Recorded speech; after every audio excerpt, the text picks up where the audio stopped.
right, everybody, welcome back to another episode of the Fearcast. This is the podcast dedicated to OCD, anxiety spectrum disorders, and getting your life back. I'm your host, Kevin Foss. I'm a licensed clinician specializing in the treatment of OCD and anxiety spectrum disorders.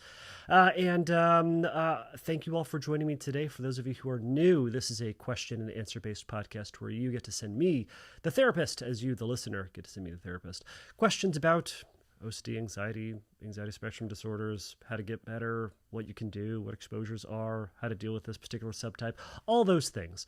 And you get to send me those questions, and I will read them, consider them, and likely answer them on a future episode, as I'm going to do today. So if you would like to ask a question for a future episode, you can go over to fearcastpodcast.com, and you can send me or click on the submit a question link, and I will read it and do all the things I just previously said. Anyhow, so I'm experimenting with the video again. This is an exposure for me. This is wildly uncomfortable for me to do and to deal with because I'm trying to deal with just the audio. And now I've got to add my ridiculous face in on this, and I'm going to hope that it goes as well as it can. So here we are. So if you are watching this on YouTube, congratulations, you're seeing my ridiculous face. So there's that. If you're listening to me on your device, your iPod, people have iPads anymore, their phone, their computer, their whatever, you're driving, you're exercising. I don't know. Congratulations. I historically have looked better on the podcast than I do on YouTube. So there's that. So I hope everyone is doing well out there. Thank you all for joining us last week. If you did at OCD SoCal, it was a really fun conference. A lot of great people, a lot of great talks, and it was just kind of a nice warm up into conference season, I suppose. So we're going to be buckling up to that. And again, if you are going to be in Denver this summer for the IOCDF, the International OCD Foundation's conference, come find me, say hi, high five me, whatever it is that we're doing. I think we're wearing masks, but I don't know what's happening out there. I don't know what's happening here. So we're all just hoping for the best and trying to get through. So again, everybody, if you have a question for the podcast, go over to fearcastpodcast.com, submit a question. You can also send me an audio question. I will include those in future episodes as well. And you can either record your question into your voice memo app onto your phone and send it over to me at questions@fearcastpodcast.com, or you can upload it rather to Google Drive. I don't know why I mess this up every single time. Upload it to Google Drive, send me the link to it. I will download it, I'll upload it to the podcast, and we will go from there. And again, that sends all those to the tippity top of the list. So today I'm going to be going over 2 questions, and hopefully we'll get through those relatively quickly. And again, this video thing is weird. So Nathan Peterson, you're good at this. I don't know how you do it, but you're good at this. So here we go. All right.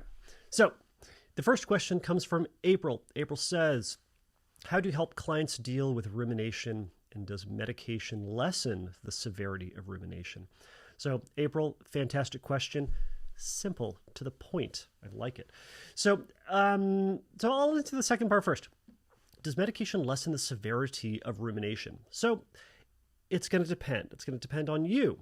So some people I've worked with have said that when they take medication, the ruminations and I wonder if you say, well, does it lessen the severity of the rumination? Well, if we're being persnickety with the language, some people would say, the rumination is entirely up to you. The rumination would be a thing that you are doing in response to the obsession or the intrusive thought. So does it lessen the severity of rumination by that persnickety definition? Well, the question is, it's up to you.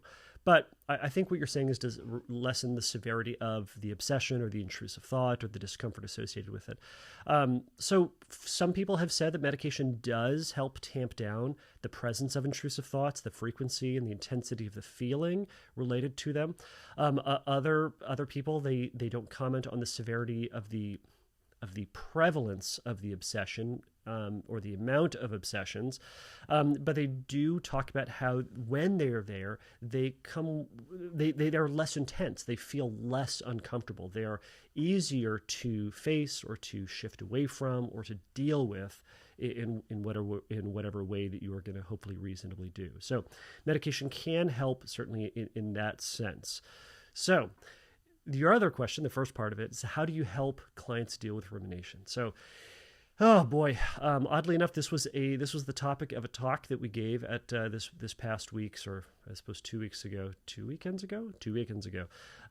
OCD SoCal talk. So it depends. There's going to be a lot of different ways to deal with this, and man, if you talk to a lot of different therapists, there are going to be a lot of different answers. But how do I help? Well, the first thing that I would want you to think about is, I want you to start to catch yourself when you're doing your ruminations. So knowing that you are engaging in rumination. I do agree. Rumination is the action that you do. It's the thing that you do in response to your obsessive thought. So my question to you would be what are you trying to do? What is the purpose of all that rumination? Are you trying to solve something? Are you trying to understand something? Are you trying to avoid something? Are you trying to undermine something? Are you trying to prove something, right? What is it that you're trying to do in regards to the rumination? Why do it at all?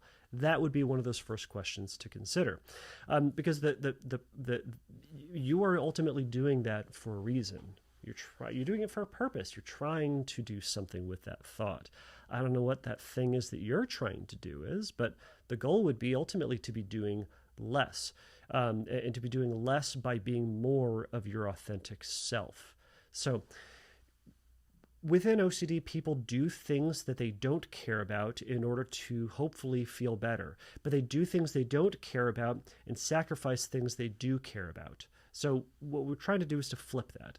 I want you to do more things that you actually care about, as opposed to doing things that you don't care about. In other words, playing the story out, trying to predict the future, trying to do a scenario twisting, changing like a couple of details in the past, and seeing then how you would have responded, or how you feel about it today, or how that change would have affected the future.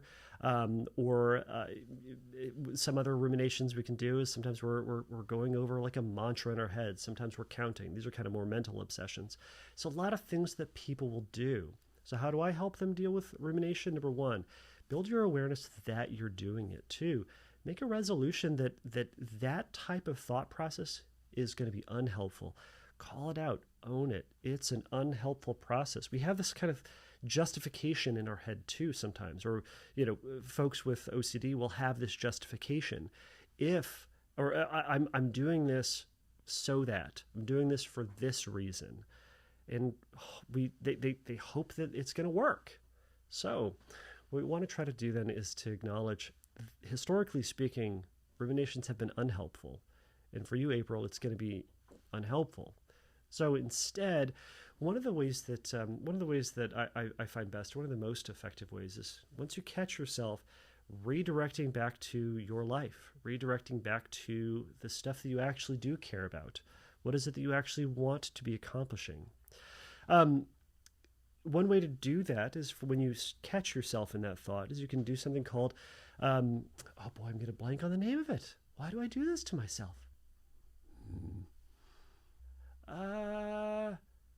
And now that I'm questioning it more, it's even harder to think of.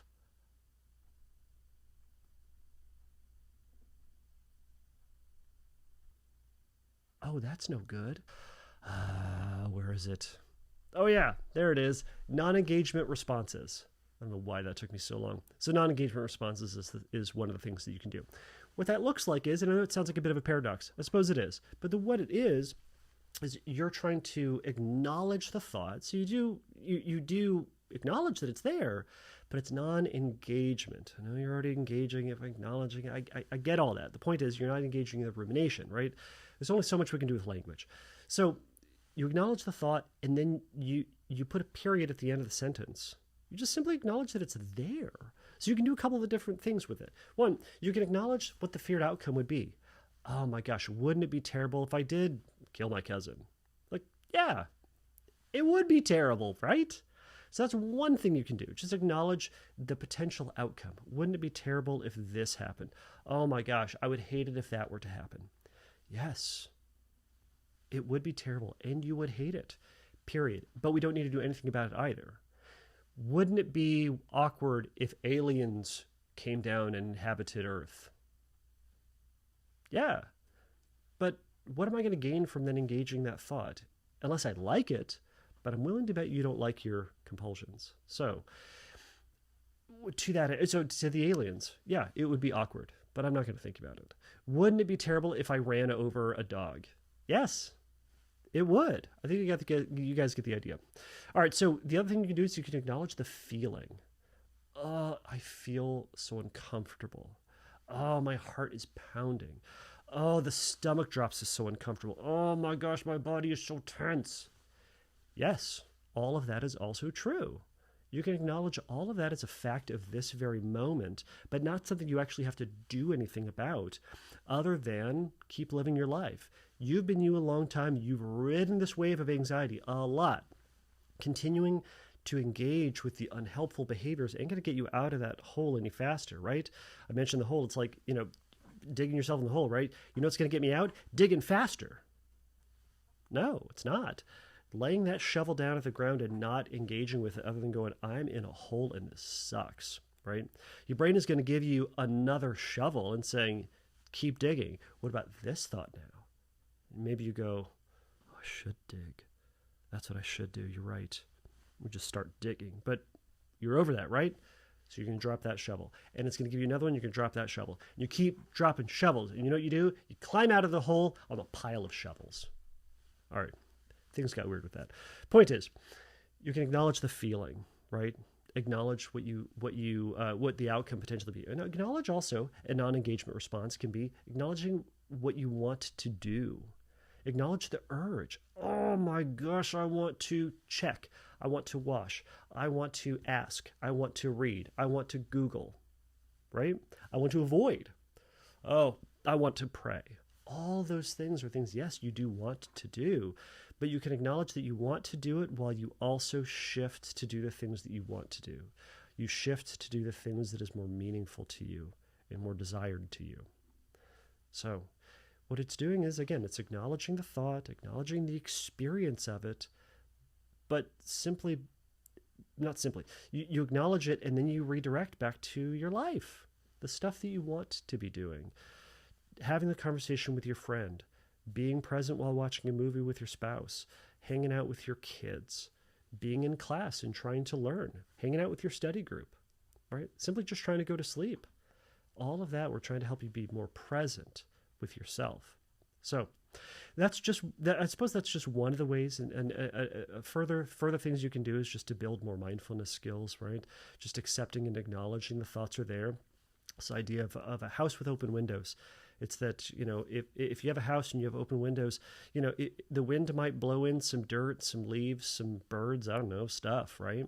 But if we close all of our windows, it's going to trap all those things inside. So open all your windows. Let a thought come in, because the more you let them in, the more that they can go out, and you allow for other things you do want, right? Maybe it's dirt, leaves, and birds that you actually want, as opposed to the seagulls and, I don't know, weird birds that fly in, cranes and things. I don't know. Whatever birds fly through your house, they come in, we eventually let them leave, right? As a side note, to the point about meditation, this idea of I'm going to meditate and I'm going to think about nothing, it's a misnomer. You're not going to think about nothing. You're going to think about stuff. The point about meditation is to be anchoring yourself in something. That's why they talk about, focus on your breath, focus on the sound of this gong, focus on, I don't know, whatever. But you're going to turn your attention towards that, and then they know you're going to kind of get distracted by something. And you go, oh, I'm doing that thing. That's right. Back to my anchor, back to the gong or to my breath or to the sound of whatever, a yogi or whatever you're focusing on. It can be a song. It can be the droning sound of your professor. It can be the droning sound of this guy. It can be the droning sound of your wife or your kids. I don't know. But it's redirect. And we redirect. And what about that thing over there? No. Unhelpful. Redirect. But then there's that thing over there. But what if that? No. Unhelpful. And we just continue to bring back to the thing that we are focusing on. So, April, that's one of the things, or a couple of things that you can do to help manage rumination. So I hope that was helpful, and we're going to move on to the next question. It's a little bit longer, so I apologize. You're going to have to hear and see me read. So this question comes from Anna. Anna says, I've been suffering with OCD, mostly rumination, over a huge number of topics for some years now. However, The subject matter returns often is HOCD. The question is, am I gay? These obsessions started about a year ago when I got into a relationship with someone I'd liked for a long time, and he and I have had a wonderful relationship. And he says, she says, I identify as a woman and he is a man, and so this is a straight relationship. She goes on to say, however, when the relationship started, or relationship feels strained, as all relationships do, and they say especially when in quarantine together, so this was written a while ago, the HOCD thoughts pop back up. My questions involve me avoiding TV, books, or anything like that with women in them that I consider attractive. And it's got to the point where I'm looking at men, when I'm looking at men around me, in a panic when I don't feel immediate attraction. I know this is HOCD. It's interesting that you say, I know this is HOCD. Okay, I know this is HOCD, and I know that I need to accept and move on. What I find hardest is communicating this with my partner, and I'm starting to feel isolated because of it. He is my best friend, but I don't know how to talk with him about it without upsetting him. I've mentioned it to him before, but how do I talk with him without sounding like I might secretly be gay and want to break up with him? And she says, I don't, by the way. So my question is, how do I discuss HOCD with my partner without turning it into reassurance seeking or upsetting him? So these are great questions. So thank you so much for that. Anna says, thank you again, Anna from the UK. Thank you, Anna from the UK. So yeah, this is a great question. So yes, I love that you said, I know this is HOCD. We've talked about this before. There's that insensitive OCD joke. What's the difference between someone with OCD and someone who's crazy? The person with OCD knows they're crazy. So I believe this is a Jonathan Grayson joke or comment or thing. Anyways, so I know this is HOCD. Great. Yeah, the person with OCD knows they're crazy, meaning that they have this rational side of their brain and this very anxious, fearful side of their brain. The person who's, quote, crazy, who has that break with reality, all they have is their crazy man thoughts or the crazy woman thoughts in a sense. It's the thought of you, it's the thought that is distracted. It is confused. It is anxious. It is doubtful. It is all those things. Right? So you have this rational side. We want to be leaning on that rational side as much as we possibly can. And we're trusting that that's true. Now, we'll talk about that in future episodes. But so with that, so you're going to trust as if that's true. But your question wasn't about that. It was, how do you discuss it with him? Well, listen to this podcast with him. Read a book with him. Talk with him. Bring him to your therapy sessions. All of those things can be great ways to start a conversation. Another thing you can do is send him articles on what HOCD is, and compare that to what OCD is. Hopefully he can understand what OCD actually is and can appreciate its nuances and can appreciate that it's not about the topic, or the topic isn't then true. It's just a doubt about whether or not that is true, or doubt about that subject, but doubt and compulsions in the cycle, the whole thing. So it can be tough. Hopefully he's someone who's proven himself trustworthy and open and loving and caring and empathetic with the stuff that you have already shared. I'm assuming he is, since you're still with him and you say that you really like him. Hopefully he has all of those good qualities. So how do you discuss it with him without it turning into reassurance seeking? Well, don't go into it trying to get reassurance. I know that sounds so dumb and so simple, but go into it as if you're just trying to share parts of your life, trying to share maybe some elements of what you're struggling with, what you're dealing with, what the good things are in your life, what the hard things are in your life, to share basically intimacy. You're building this intimacy of showing this very sensitive part about who you are. We kind of have this like very sensitive part of us, and we take our like shell and we put it over that, and we protect ourselves from the world around us. And then with intimacy, we essentially take off that protective shell, and we have this very soft, squishy part about us that's very delicate. And we say, here, I'm going to give this soft, squishy thing to this other person and hope they don't break it or squish it or destroy it or harm it. We hope for the best. But hopefully your boyfriend has proven himself in this, and he's going to care for this. So be cautious or be aware of how you tend to get reassurances. Are you the sort of person that's going to ask for reassurance? Are you the sort of person that tends to ask the same question in a backwards way? You. Go into it knowing what you're about and do everything you can to resist them as best you can. The more that he's aware of what HOCD is, and the more you can let him in on the process about how your questions and reassurances kick in, the more he can start to catch on, and he can call you out for your nonsense or call you out for your reassurances, I suppose. So the last part, how do you have this discussion without upsetting him? That's out of your control. His feelings and his reaction to it is entirely out of your control. He's going to take it however he will. And it might go well, it might not go well, though. We don't know. The best you can do is hope for the best. And the best you can do is to carry it out and to bring this out, talk about it as if it's just part of you, part of who you are. Some of the struggles that you have, everyone has struggles. This is just one of yours, and that's okay. It doesn't make you more broken than anybody else. It just means that this is the thing for you. It's hard, and it's scary. It sounds scary, right?